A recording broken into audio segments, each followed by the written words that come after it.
EGIL'S SAGA Skallagrimssonar. EGIL'S SAGA. Chapter 82.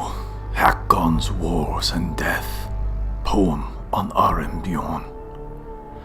Long time did Egill dwell at Borg and became an old man, but it is not told that he had lawsuits with any here in the land, nor is there a word of single combats or war and slaughter of his after he settled down here in Iceland.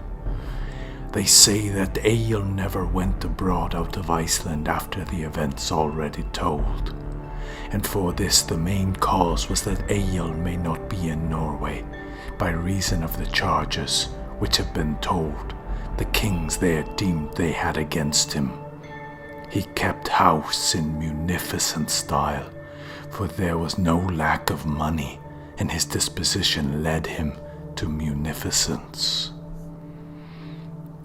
King Hakon, Athelstan's foster son, long ruled over Norway, but in the latter part of his life Eric's sons came to Norway and strove with him for the kingdom, and they had battles together, wherein Hakon always won the victory. The last battle was fought in Hordaland, on the Stored Island, as Fitjar. There King Hakon won the victory, but also got his death wound. After that Eric's sons took the kingdom in Norway. Lord Arinbjorn was with Harald Eriksson, and was made his counsellor, and had of him great honours. He was commander of his forces and defender of the land. A great warrior was Arinbjorn, and a victorious one. He was governor of the Firth folk. Egill Skallagrimsson heard these tidings of the change of kings in Norway, and therewith how Arinbjorn had returned to his estates in Norway with great honour. Then Egill composed a poem about Arinbjorn, and this was the beginning of it, Arinbjorn's epic. For generous prince, swift praise find I, but stint my words to stingy churl. Openly sing I of king's true deeds, but silence keep on slander's lies. For fablings braggarts full am I of scorn, but willingly speak I of worthy friends. Courts I of monarchs a many have sought, a gallant minstrel of guileless mood. Erewhile the anger of Yngling's son, I bore Prince Royal of race divine, with hood of daring over dark locks drawn. A lord right noble I rode to seek. There sat in might the monarch strong, with helm of terror, high-throned in dread, a king unbending with bloody blade. Within York city wielded he power, that moonlike brightness might none behold, nor brook undaunted great Eric's brow. As fiery serpent his flashing eyes, short starry radiance stern and keen. Yet I to this ruler of fishful seas my bolster mate's ransom made bold to bear. Of Odin's goblet, overflowing dew, each listening ear-mouth eagerly drank. Not beauteous in seeming my bardic fee to ranks of heroes in royal hall, when I my hood-knoll wolf grey of hue for mead of Odin from monarch gat. Thankful I took it, and therewithal the pit-holes black of my beetling brows, yea, and that mouth that for me bare the poem of praise to princely knees. Tooth fence took I, and tongue likewise, ears sounding chamber and sheltering eaves, and better deemed I than brightest gold, the gift then given by glorious king. There a staunch stay stood by my side, one man worth many of meaner wights, mine own true friend whom trust I found, high couraged ever and counsel bold. Arinbjorn alone us saved, foremost of champions from fury of king, friend of the monarch, he framed no lies, within that palace of warlike prince. Of the stay of our house still spake he truth, while much he honoured my hero deeds.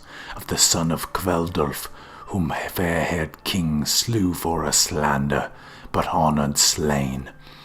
Wrong were it if he were wrought me good, gold splendour lavish such gifts had cast. To the wasteful tract of the wild sea mew, to the surge rough ridden by sea kings' steeds.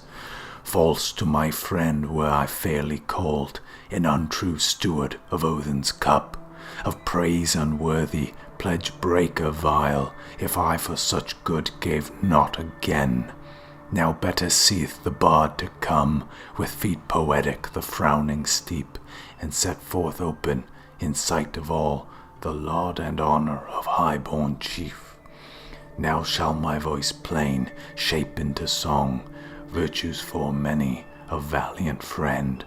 Ready on tongue twofold they lie, yea threefold praises of Thorir's son. First tell I forth what far is known, openly bruited in ears of all, how generous of mood men deem this lord, Bjorn of the hearth fire, the birchwood's bane. Folk bear witness with wondering praise, how to all guests good gifts he give, for Bjorn of the hearthstone is blessed with store, freely and fully by Freya and Njord. To him high scion of Rold's tree, fullness of riches flowing hath come, and friends ride thither in thronging crowds by all wide ways neath windy heaven. Above his ears, round his brow, a coronal fair as king he wore, beloved of gods, beloved of men, the warrior's friends, the weakling's aid. That mark he hitteth, that most men miss, thou money they gather, this they may lack, for few be the bounteous and far between, nor easily shafted are all men's spears. Out of the mansion of Arinbjorn, when guested and rested in generous wise, none with hard jest, none with rude jeer, none with his axe hand ungifted. Hater of money is he of the firths, a foe to the gold drops of Draupnir born. Rings he scatters, riches he squanders, of avarice thievish, an enemy still. Long course of life his lot hath been, by battles broken, bereft of peace. Early waked I, word I gathered, toiled each morning, with speech-moulding tongue, a proud pile built I, of praise long-lasting, to stand unbroken in Bragi's town. Chapter 83 of Einar, Helgi's son, and Egill. There was a man named Einar. He was the son of Helgi, the son of Otta, the son of Bjorn, Easterling, who took land in broad firth. Einar was brother of Osvith the seer. Einar at an early age was tall and strong. He began to compose poetry when quite young and was eager for learning. One summer at the Thing, Einar went to the booth of Egill Skallagrimsson, and they began to talk, and soon their talk took this turn that they spoke of poetry. In this converse both of them found pleasure. After this Einar often went to talk with Egill, and a great friendship was struck up between them. Einar had not long returned to Iceland from foreign travel. Egill asked Einar much of the tidings from the east, about his friends and withal about those he deemed his enemies. He asked also much about men of rank. Einar in turn asked Egill about the events that had happened in his travels and his many exploits. This talk pleased Egill, and with it kept up briskly. Einar asked Egill on what occasion his prowess had been most hardly tried. This he begged him to say. Egill then sang, "One with 8 I battled, 11 faced I twice, made for wolf a meal, myself the bane of all. Shields shook by sword strokes, smitten fast and furious, angry fire forth flashing, flew my ashen spear." Egill and Einar pledged them to friendship on parting. Einar was long abroad from Iceland with men of rank. Einar was open-handed and often short of money, but noble-hearted and manly.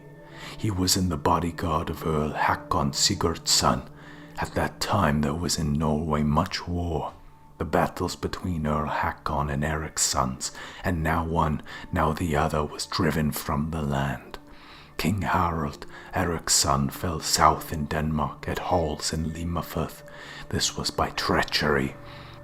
He was then fighting with Harald Knutsen, who was called Gold Harald, and Earl Hakon was there.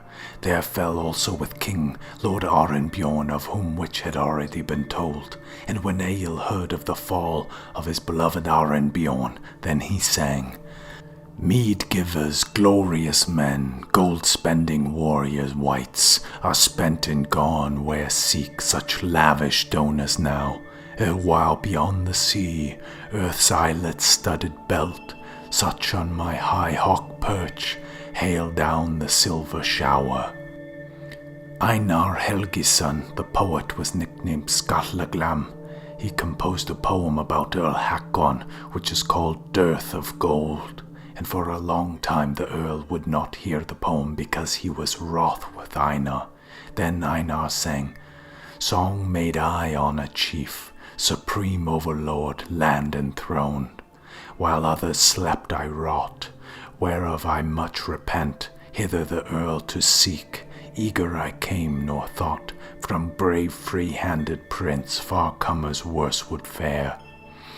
Seek we that Earl whose sword spreads banquet for the wolf, to Sigvald's ship well oared, shield fenced my sword I lend. Wielder of wombed snake, he will not my succour scorn. I to his sea-born bark my buckler now will bear." The Earl did not wish Einar to go away, so he granted a hearing to the poem, and thereafter gave Einar a shield, which was a most costly work.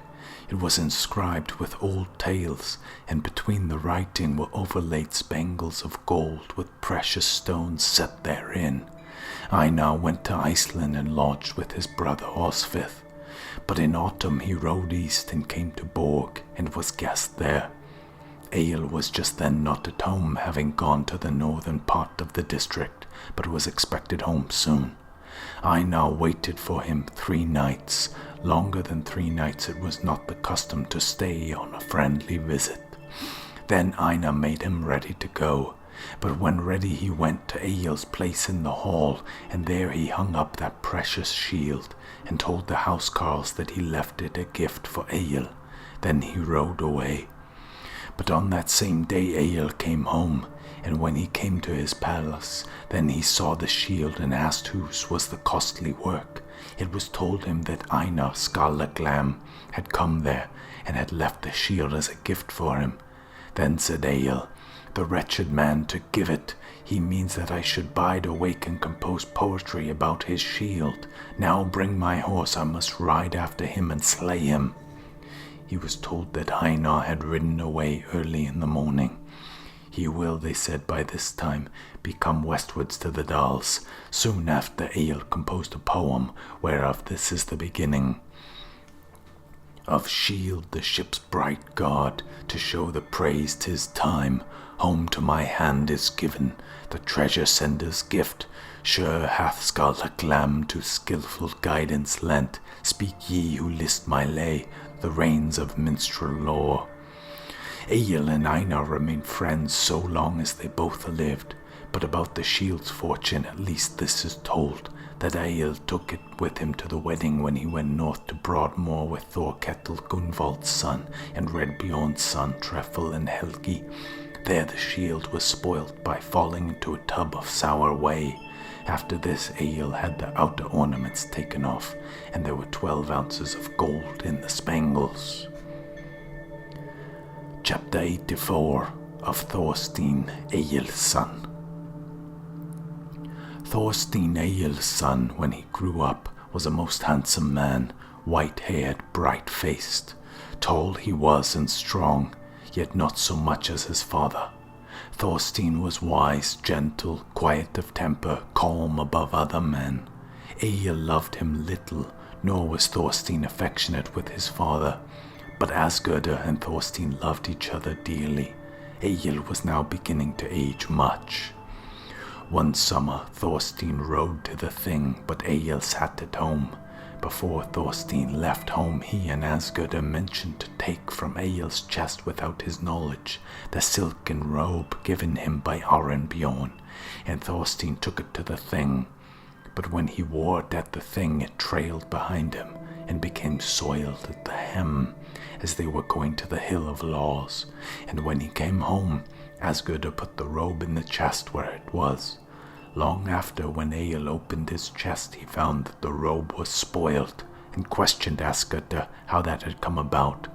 She told him the truth. Then Egill sang, "Him from whom me inherits I hold no worthy heir. A son deceives me living, deceit I call his deed. Well might he, wave horse rider, wait but a while till me see skimming shipmen cover with shroud of piled stones." Thorstein married Jofridr, daughter of Gunnar, son of Hilf. His mother was Helgi, daughter of Olaf Feilan, sister of Thordgellir. Jofridr had before been wife of Thorodd, the son of Tungod. Soon after this, Asgurd died. After her death, Egill gave up his housekeeping to Thorstein and went south to Mossfell to Grim, his son-in-law, for he loved Thordis, his stepdaughter, most of all when then living. One summer a ship came out and put into Lome Bay, steered by a man named Thormod. He was a Norwegian, a housecarl of Thorstein, Thora's son. He was to take with him a shield, which Thorstein had sent to Egill Skallagrimsson. It was a valuable treasure. Thormod brought Egill the shield, and he received it with thanks. In the following winter, Egill composed a poem about the gift of the shield. It is called Buckler Poem, and this is the beginning. "List to the stream of lay from long-haired Odin flowing, thane of a king, and bid thy folk do silence keep.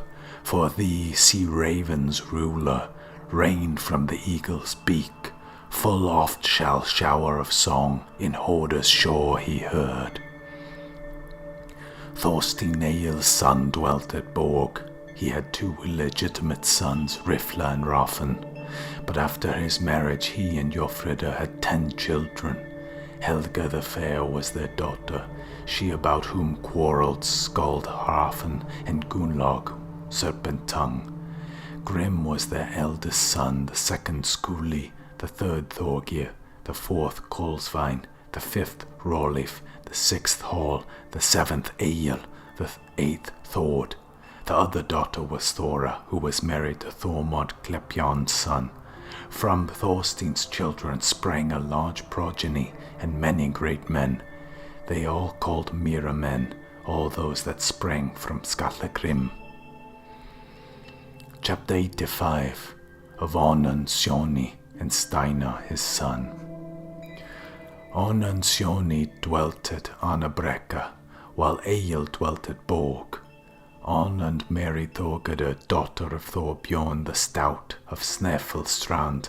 The children of Onund and his wife were a son Steinar and a daughter Dala. And when Onund grew old and his sight was dim, then he gave up the housekeeping to Steinar his son. Father and son had much wealth. Steinar was above other men tall and strong, ill-favoured, with a stoop, long in the legs, short in the body. He was a very quarrelsome man, vehement, overbearing, obstinate, a most strong-headed fellow. And when Thorstein, Egill's son, came to dwell at Borg, there was what once a coolness about him. And Steinar, south of Hafsbrook, lies a moor called Stackmoor. In winter this is under water, but in spring when the ice breaks up, such good grazing for the cattle is there, that it was deemed equal to stacked hay. Hafsbrook by old custom marked the boundary, but in spring Steinar's cattle encroached much on Stackmoor. When driven out to Hafsbrook, the Thorstein's housecarls complained of it. Steinar took no notice of this, and so matters went on for the first summer without anything happening. but in the second spring, Steinar continued to take the pasturage, wherefore Thorstein spoke with him about it, but quietly asking him to control the grazing of his kine, and had been the old usage. Steinar said the cattle should go where they would. He spoke on the whole matter with obstinacy, and he and Thorstein had words about it. Thorstein then had the cattle turned back to the moor beyond Hafsbrook. This when Steinar knew. He charged Grani his thrall to sit by the cattle on Stackmore, and he sat there every day. This was in the latter part of the summer. All the pasture south of Hafsbrook had been grazed by then. Now it happened one day that Thorstein had mounted a knoll to look around. He saw where Steinar's cattle were moving. Out he went to the moor. It was late in the day. He saw that the cattle had now come far out on the fenny hollow. Thorstein ran out on the moor, and when Grani saw that, he drove the cattle away apace till they came to the milking shed. Thorstein followed, and he and Grani met in the gate. Thorstein slew him there, and it has been called since Grani's Gate. It is in the wall of the enclosure. Thorstein pulled down the wall over Grani, and so covered his body. Then went home to Borg, but the women who came to the milking shed found Grani where he lay. After that they carried him home to the house, and told Steinar these tidings. Steinar buried him upon the hillside, and soon got another thrall to go with the cattle, whose name is not told. Thorstein made as though he knew nothing about the pasture for the remainder of the summer. It now happened that Steinar in the early part of the winter went out to Snæfellstrand and stayed there a while. There he saw a thrall named Thrand, who was tall and strong above other men. Steinar, wishing to buy him, bid a large sum, but his owner valued him at 3 marks of silver, which was twice the price of a common thrall, and at this sum the bargain was made. Steinar took Thrand home with him, and when they came home, then Steinar spoke with him. He said, "Now stands matters so that I will have work for you, but as all the work is already arranged, I will put on you a task of but little trouble. You shall sit by my cattle. I make a great point of their being well kept at pasture. I would have you go by no man's rule but your own. Take them wherever the pasture on the moor is best. I am no judge of a man's look if you have not courage and strength enough to hold your own against any housecarl of Thorstein's." Steinar delivered into Thrand a huge large axe, whose blade was an ell long. It was keen as a razor. "This I think of you, Thrand," said Steinar, "that you could not regard the priesthood of Thorstein if you two were face to face." Thrand answered, "No duty do I, as I deem owe to Thorstein, and methinks I understand what work you have laid before me. You think you risk little where I am, and believe I shall come well out of hand if I and Thorstein try our strength together." After this Thrand took charge of the cattle. He understood ere he had long been before with Steinar had his cattle taken, and he sat them on Stackmore. When Thorstein was aware of this, he sent a housecarl to seek Thrand, bidding him tell Thrand the boundary between his land and Steinar's. When the housecarl came to Thrand, he told him errand and bade him take the cattle otherwith, saying that the land on which they belonged to was Thorstein Egil's son's. Thrand said, "I care not a jot who owns the land. I shall take the cattle where I think the pasture is best." Then they parted. The housecarl went home and told him the thrall's answer. Thorstein let the matter rest, and Thrand took to sitting by the cattle day and night. Chapter 86. Slaying of Thrand. One morning Thorstein rose with the sun, and went up on the hill. He saw where Steinar's cattle were. Then went Thorstein out on the moor till he came to the cattle. There stands a wood-clad rock by Hafsbrook. Upon this Thrand was lying asleep, having put off his shoes. Thorstein mounted the rock. He had in his hand a small axe and no other weapon. With the shaft of the axe he poked Thrand and bade him wake up. Up he jumped swiftly and suddenly, gripped his axe with both hands and raised it aloft, and asked Thorstein what he wanted. He replied, "I wish to tell you that this land is mine. Yours is the pasture beyond the brook. It is no wonder if you do not yet know the landmarks here." Said Thrand, "It makes no odds to me who owns the land. I shall let the cattle be where they please." "'Tis likely," said Thorstein, "that I shall wish myself and not Steinar's thralls to rule my own land." Said Thrand, "You are a far more foolish man, Thorstein, than I judged you to be, if you will take night quarters under my axe, and for this risk your honors. Methinks from what I see I have twice your strength, nor lack I courage. Better weaponed am I also than you." Thorstein replied, "That risk I shall run if you do not as yet know I have the pasture. I hope that our good fortune may differ much, as does the justice of our cause." Thrand said, "Now shall you see, Thorstein, whether I at all fear your threats." And with that Thrand sat down and tied on his shoes. But Thorstein raised his axe swiftly, brought it down, and smote on Thrand's neck so that his head fell forward on his breast. Then Thorstein heaped some stones over him and covered his body, which done, he went home to Borg. On that day Steinar's cattle were late in coming home, and when there seemed no hope of their coming, Steinar took his horse and saddled it, and fully armed himself. He then rode to Borg, and when he came there he found men to speak to and asked where Thorstein was. It was told him that he was sitting within. Then Steinar asked that he should come out. He had, he said, an errand with him, which when Thorstein heard, he took his weapons and went out the door. Then he asked Steinar what was his errand. "Have you slain Thrand my thrall?" said Steinar. "Truly I have," said Thorstein. "You need not put that upon any other man." "Then I see," said Steinar, "that you mean to guard your land with the strong hand, since you have slain my 2 thralls, yet methinks this is no great exploit. Now will I offer you, in this a far better choice, if you wish to guard your land by force. I shall not trust other men with the driving of my cattle, but be sure you of this, the cattle shall be on your land both day and night."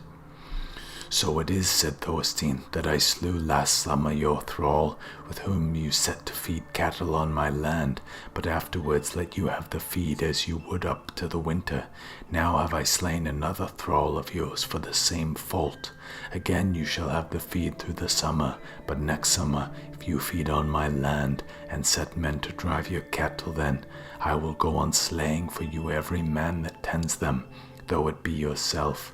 I will act this every summer, while you hold to the manner of grazing that you have begun." Then Steinar rode away and home to Brekka. In a little while after Steinar rode up to Staffaholt, where Einar then dwelt. He was a priest.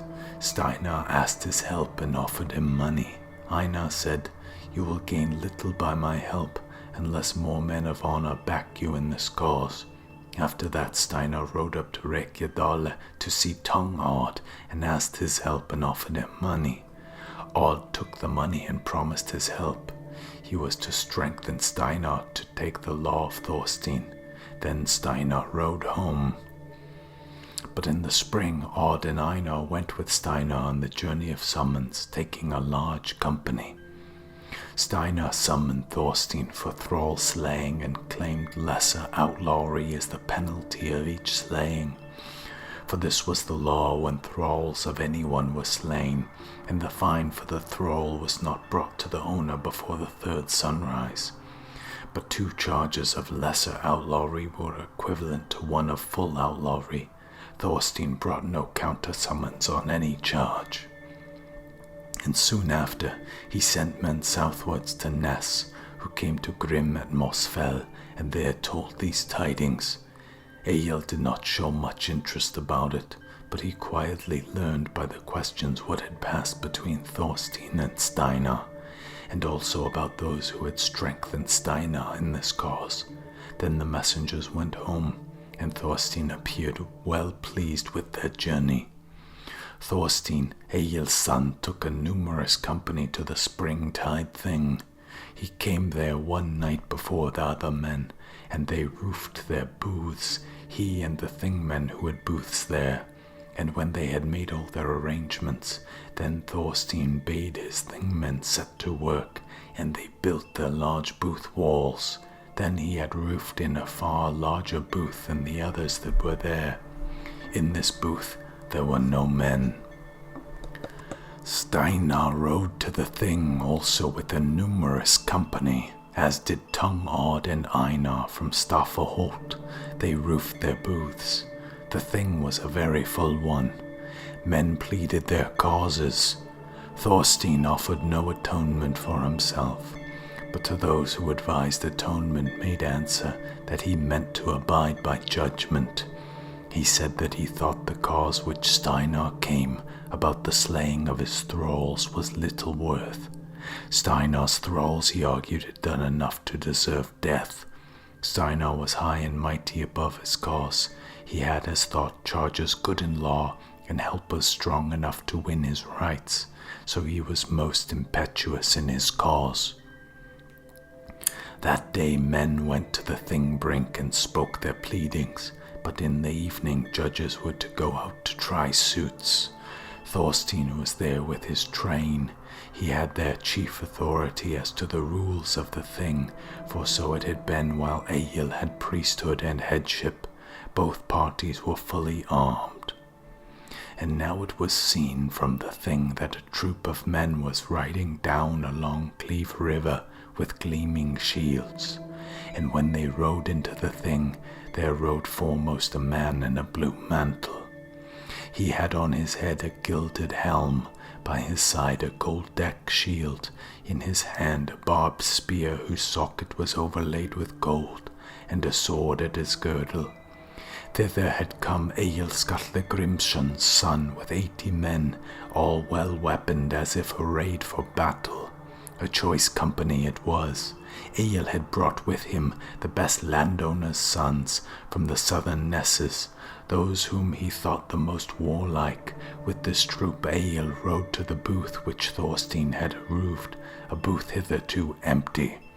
They dismounted, and when Thorstein perceived his father's coming, he with all his troop went to meet him, and bade him welcome. Egill and his force had their travelling gear carried into the booth, and their horses turned to pasture. This done, Egill and Thorstein with the whole troop went up to the thing brink, and sat them down where they wanted to sit. Then Egill stood up and spoke with loud voice. "Is Onund Sjóni here on the thing brink?" Onund replied that he was there, and he said, "I am glad, Egill, that you are come. This will set right all the dispute here between these men. Is it by your counsel, said Egill, that your son Steinar brings a charge against my son Thorstein, and has gathered much people to this end, to make Thorstein an outcast?" "Of this I am not the cause," said Onund, "that they are quarrelling. I have spent many a word and begged Steinar to be reconciled with Thorstein, for in any case I would have spared your son Thorstein disgrace, and good cause for this is the loving friendship of old that has been between us two, Egill, since we grew up there as next-door neighbours. It will soon be clear, said Egill, whether you speak this as truth or vain words, though I think this latter can hardly be. I remember the day when either of us had deemed it incredible that one should be accusing the other, or that we should not control our sons from going on with such folly as I hear this is like to prove. To me this seems right counsel, while we both live and are so nearly closely concerned with their quarrel, that we take this cause into our own hands and quash it, and let not Tongue Odd and Einar match our sons together like fighting horses. Let them henceforth find some other way than this of making money. Then stood up Onund and spoke, Rightly say you, Egill, and it ill beseems us to be at the thing where our sons could quarrel. Never shall that shame be ours, that we lack the manhood to reconcile them. Now, Steinar, I will that you give this cause into my hands, and let me deal with it as I please. I am not sure, said Steinar, that I will so abandon my cause, for I have already sought me the help of great men. I will now only bring my cause to such an issue as shall content Odd and Einar. Then Odd and Steinar talked together.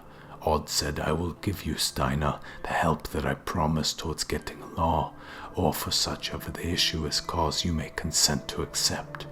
You will be mainly answerable for how cause goes, if Egill is to be judged therein. Whereon Onund said, I need not leave this matter to the tongue of Odd. Of him I have had neither good or bad, but Egill has done to me much that is very good. I trust him far more than others, and I shall have my way in this. It will be for your advantage not to have all of us on your hands. I have hitherto ruled for us both, and we will do still. Steinar said, You are right eager about this cause, father, but I think we shall oft rue this. After this, Steinar made over the cause to Onund to prosecute or compromise according to law, and no sooner had Onund the management of this cause than he went to seek the father and son, Thorstein and Egill. Then said Onund, Now I will, Egill, that you alone shape and shear in this matter as you will, for I trust you best to deal with this that my cause as well as others. Then Thorstein and Onund took hands and named them witnesses, declaring withal that Egill Skallagrimsson should along judge the cause as he would, without appeal, then and there at the thing, and so ended this suit. Now men went home to their booths. Thorstein had 3 oxen led to Egill's booth and slaughtered for the thing banquet. And when Tongue Odd and Steinar came home to their booth, Odd said, Now have you, Steinar, and your father ruled the issue of your suit. I now declare myself free of debt to you, Steinar, in regard of that help which I promised you, for it was agreed between us that I should help you in carrying through your suit, or to such issue as could content you. Free am I say, whatever may be the terms of a judge due by Egill. Steinar said that Odd had helped him well and manfully, and their friendship should be close. I pronounce you, he said, free of debt to me in regard of that wherever you are bound. In the evening the judges went out, but nothing happened that needs to be told. Chapter 87 of Egill in Onund's journey. The next day Egill Skallagrimsson went to the Thing brink, and with him Thorstein and all their party. Thither came also Onund and Steinar, Tongue Odd and Einar and company. And when the law pleadings were finished, then stood up Egill and spoke thus, Are Steinar and Onund father and son present, so that they can hear my words? Onund answered that they were. Then will I, said Egill, deliver my judgment between Steinar and Thorstein. I begin the cause with this. Grim my father came to this island and took to him here all the land of Mira and the district round about, and chose him a homestead at Borg, and assigned a parcel of land thereto, but gave to his friends choice of land outside that same, in which they have since settled. To Arni he gave a homestead at Annabrekka, where Onund and Steinar have hitherto dwelt. We all know this. Steinar, what are the landmarks between Borg and Annabrekka? That the chief one is Hafsbrook. Now therefore not from ignorance, Steinar, did you act in grazing on Thorstein's land. For you, Steinar, and you, Onund, might know that Arni received the land of my father Grim, but you encroached on his land, thinking that he would be so degenerate as tamely to submit to your robbery. But whilst Sir Thorstein slew 2 thralls of yours, now it is evident to all that these died for their ill deeds, and are hitherto unatonable. Nay, even had they been free men, yet had they been unatonable, no fine could have been claimed for them. But as for you, Steinar, seeing that you devised to rob my son Thorstein of his property, which he took with my authority, and I took by inheritance after my father, that you shall therefore lose your land at Anabrekka, and have no payment for the same. And further, you shall have neither homestead nor lodgment here in the district south of Long River, and you must quit Anabrekka before fighting days are past, else may you immediately after fitting days be slain with impunity by any who wish to help Thorstein, if you refuse to go away or break any of these terms that I have pronounced for you. But when Egill sat down, then Thorstein named witnesses to his decision. Then spoke Onundsjoni, 'Twill be said, Egill, that this judgment which you have given and pronounced is very crooked. And what I have to say is this: hitherto I have done all I could to prevent strife, but henceforth I shall not spare to do what I can not to harm Thorstein. This I forebode, said Egill, that the longer our quarrels last, the worse will be the fortune of you and your son. I thought you must have known, Onund, that I have held my own before men quite as great as are you and your son.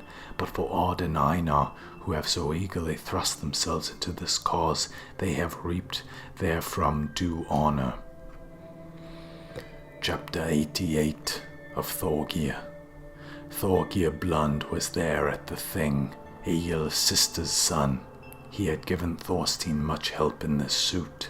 He begged father and son to give him some land out there on the moors. Hitherto he had dwelt south of White River, below Blund's water.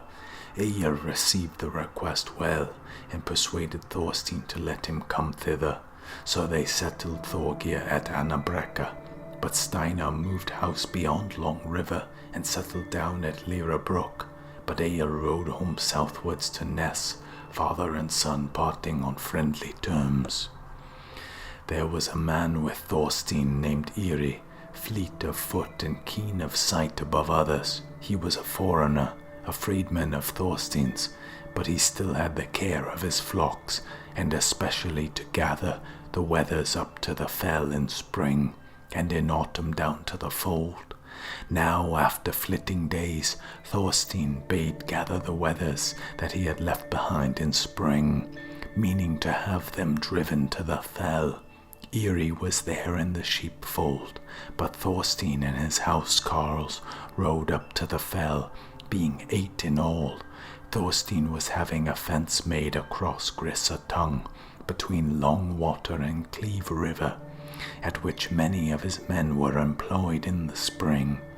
After inspecting his housecarl's work, here Thorstein rode homewards. Now as he came over against the Thing field, Iri came running to him, and said that he wished to speak to Thorstein alone. Thorstein bade his companions ride on while they spoke together. Iri said he had gone up to Einkunir that day and looked to the sheep. But I saw, said he, in the wood above the winter road the gleam of 12 spears and some shields. Then Thorstein said in a loud voice so that his companions could hear, Why can he be in such a hurry to see me that I may not ride on my own way home? However, Orvild will think it strange that I refuse him the visit if he is sick. Iri then ran up to the fells as fast as he could. Thorstein said to his companions, I think we must lengthen our way, for we must first ride south to Olvaldstead. Olvald said me word I am to go with him, and he will think it no more than a fair return for the ox that he gave me last autumn that I should go and see him, if he deems the matter important. Whereupon Thorstein with his company rode south by the moor above Stangerholt, and so on south to Gufa River, and down along the river by the riding path. And when they came down below the lake, they saw south of the river man cattle and a man with them. He was a housecarl of Olvold's. Thorstein asked whether all was well there. He said that all was well, and that Olvold was in the copse cutting wood. Then tell him, said Thorstein, if he has an urgent errand with me, to come to Borg, for I will now ride home. And so he did. It was afterwards learned that Steinar with 11 more had lain in ambush at Einkonir that same day. Thorstein made as though he had heard naught of it, and things remained quiet. Chapter 89. Thorstein goes to a feast. There was a man named Thorgeir, a kinsman and friend of Thorstein. He dwelt then at Swan Ness. Thorgeir was wont to have a harvest feast every autumn. He went to Thorstein, Egil's son, and asked him to his house. Thorstein promised to come, and Thorgeir went home. But on the appointed day, Thorstein made him ready to go. It wanted then 4 weeks of winter. With Thorstein went an Easterling, his guest, and 2 housecarls. There was a son of Thorstein named Grim, who was then 10 years old. He too went with Thorstein. Thus they were 5 in all, and they rode out to Foss. There they crossed Long River, then out as the road lay to Orida River. On the outer bank of that river, Steinar was at work, and Onund and their housecarls. And when they perceived Thorstein, they ran to their weapons, then pursued his party. On seeing Steinar's pursuit, these rode outside Longholt. There is a hillock, high and bare of wood. Thorstein's party dismounted there and climbed the hillock. Thorstein bade the boy Grim to go into the wood and not be present at the encounter. As soon as Steinar and his company came to the hillock, they set upon Thorstein's party, and there was a fight. There were in Steinar's band 6 grown men in all, and a 7th with Steinar's son, 10 years old. This encounter was seen by those who were on the meadows from the other farms, and they ran to part them. But by the time they were parted, both Thorstein's housecarls had lost their lives. 1 housecarl of Steinar's had fallen, and several more were wounded. After they were parted, Thorstein sought for Grim, and they found him sore wounded, while Steinar's son lay there by him dead. And when Thorstein leapt on his horse, then Steinar called after him, "You run now, Thorstein the White." Thorstein answered, "You shall run further ere a week be out." Then Thorstein with his company rode out over the moor, taking with them the boy Grim. And when they came to the holt that is there, the boy died, and they buried him there in the holt, called since Grim's Holt, and the place where they fought is called Battle Hillock.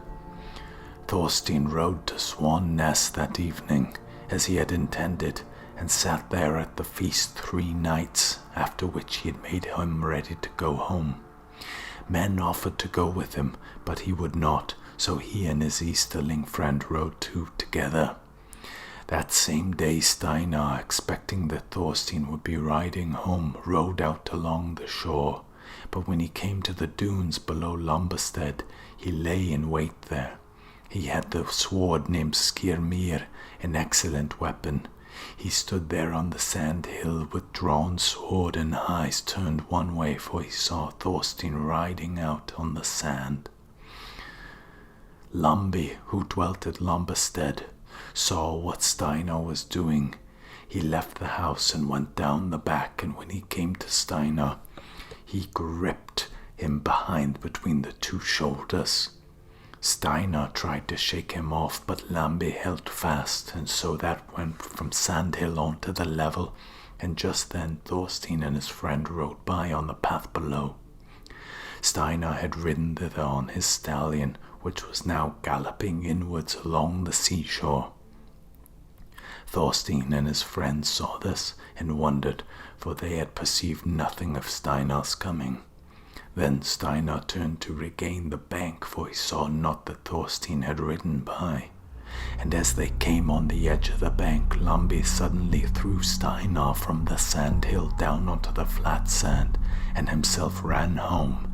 As soon as he could get to his feet, Steinar ran after Lumby, but when Lumby reached his house door, he dashed in and slammed the door after him, Steinar aiming a blow after him that the sword stuck in the wood of the door. There they parted, and Steinar went home. But when Thorstein came home, he sent next day a housecarl out to Lyra Brook to bid Steinar move house beyond Borgabron, else would he take advantage of this against Steinar, when he had more power on his side. And you will then, said he, have no choice of migration. So Steinar prepared to go out to the Snæfellstrand, and there he set up his household at a place called Elida, and thus ended the dealings between him and Thorstein, Egil's son. Thorgeir Blund dwelt at Arnabrekka. He proved a bad neighbor to Thorstein in every way that he could do so.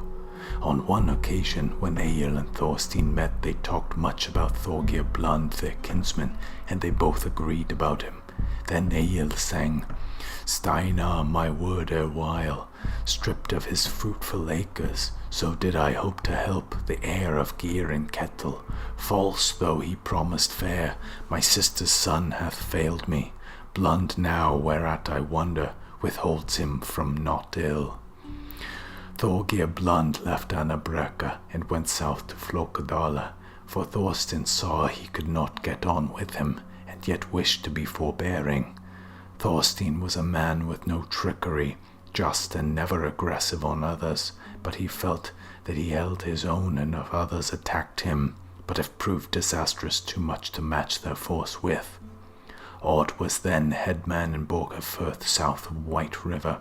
He was temple priest and ruled over that temple, to which all paid tribute, with Skard's Heath. Chapter 90. Death of Egill Skallagrimsson.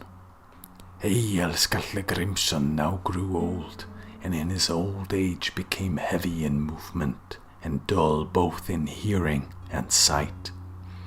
He became also stiff in the legs. Egill was at Moss Fell with Grim and Thordis.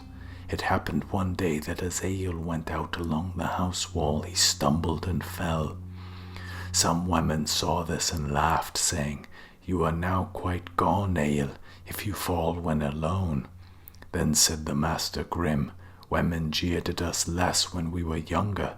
Egill then sang, Old haltered horse I waver, bald head I weakly fall, hollow my failing leg bones, the fount of hearing dry. Egill became quite blind. It was so that one day, when the weather was cold, Egill went to the fire to warm himself, whereupon the cook said that it was a great wonder so mighty a man as Egill had been, that he should lie in their way so that he could not do their work.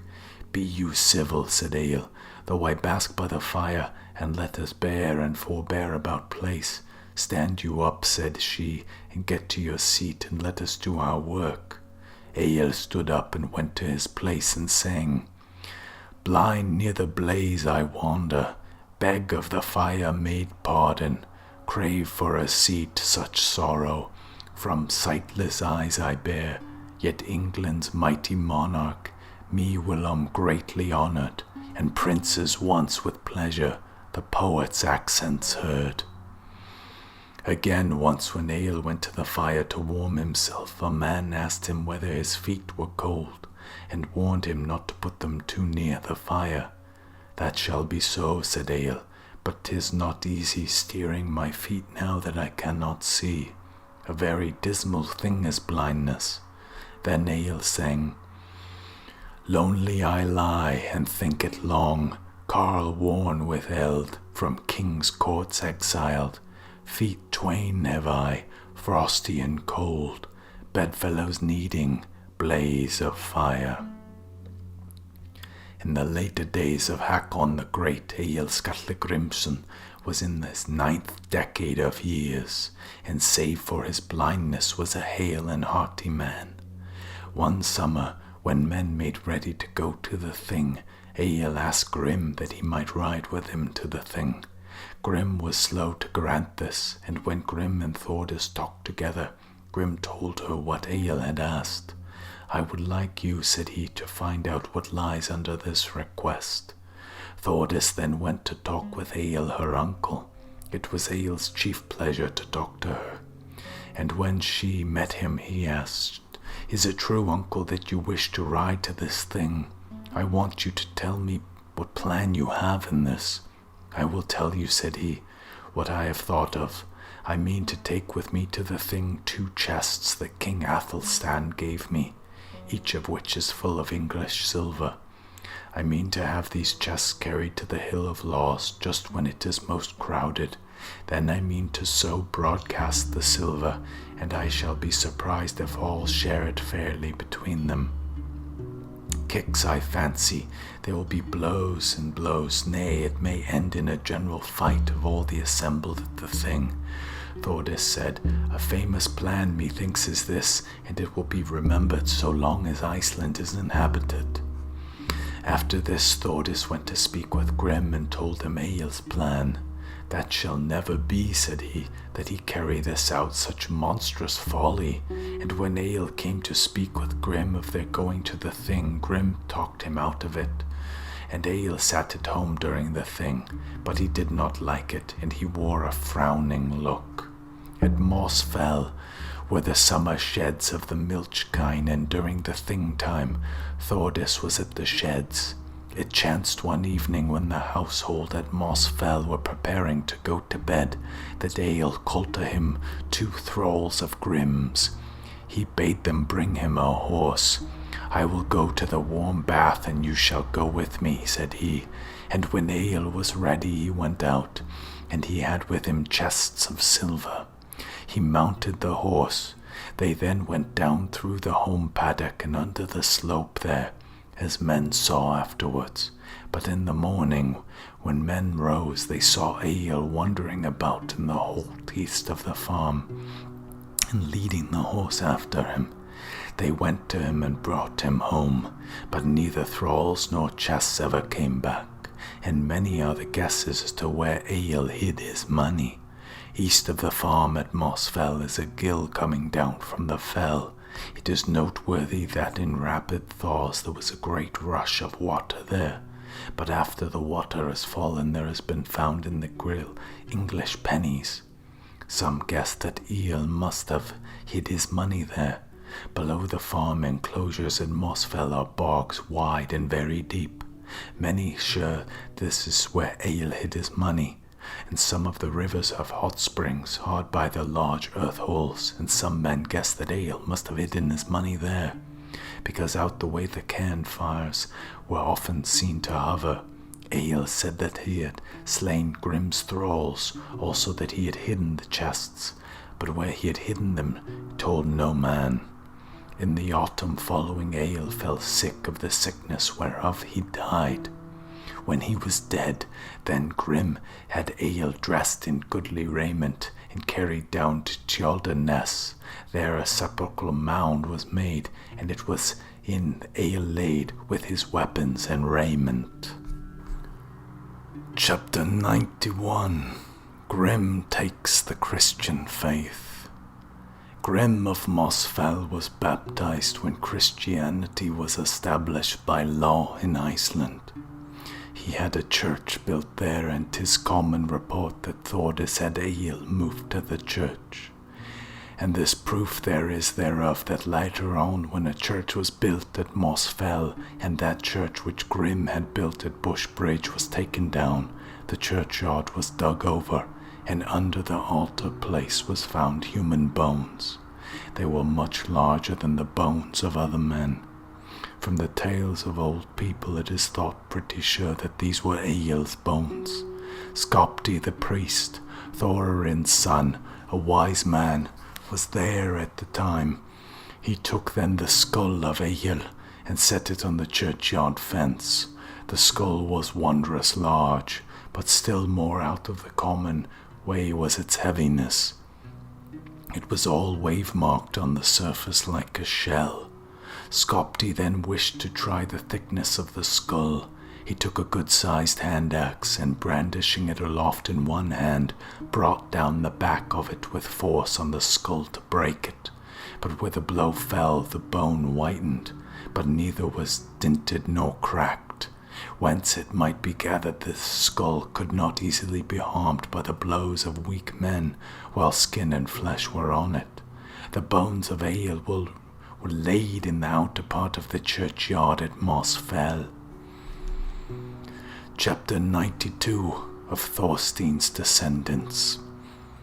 Thorstein, Egill's son, received baptism when Christianity came to Iceland, and he had a church built at Borg. He was true to the faith and a good man. He lived to be old and died in his bed. He was buried at Borg by the church which he had built. From Thorstein had come numerous descendants, many great men, many poets. They are of the stock of the Mira men, as are all who sprang from Skallagrim. Had long held good of the kin that men were tall and great warriors. Some too were of prophetic sight. They were of two distinct types, for in that stock have been born the handsomest men in Iceland. Such were Thorstein, Egill's son, and Kjartan, Olaf's son, sister son of Thorstein, and Hall Gudmund's son, also Helga the Fair, Thorstein's daughter, about whom Gunnlaug Serpent-tongue and Skald Raven quarrelled. But the more part of the Mira men were very ill-favoured. Of the brothers, sons of Thorstein, Thorgeir was the strongest, Skuli was the tallest. He dwelt at Borg after the days of Thorstein his father. Skuli was a long time out freebooting. He was forecastle man of Earl Eric on the Iron Ram when King Olaf Tryggvason fell. Skuli was in 7 battles and was deemed a great warrior and a brave. He afterwards came out to Iceland, settled in the house at Borg, and dwelt there to old age. Many have been his descendants. And so ends the story of Egill Skallagrimsson.